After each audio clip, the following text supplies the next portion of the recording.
So now I'm going to explain the next part of the video, that is for DQL statements, how it will work in Oracle database architecture.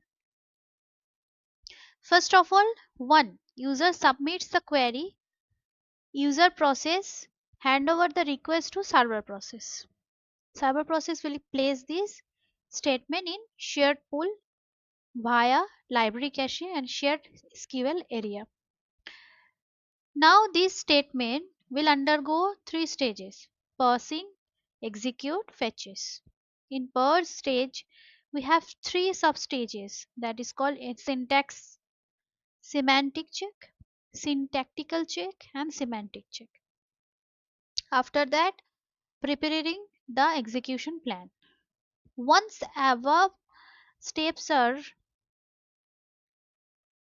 complete accordingly to the execution plan prepared by optimizer, server process will go to the database and fetches the data in terms of blocks into the database buffer cache. Only desired rows will be filtered and kept in cursor area of PGA. For example, user will see the output of the statement. So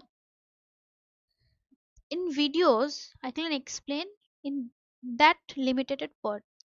So if you're interested, please reach out our institute. We can explain more details and we can explain in details how it works.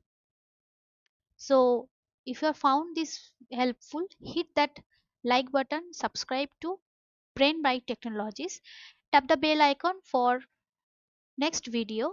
Keep learning, keep going.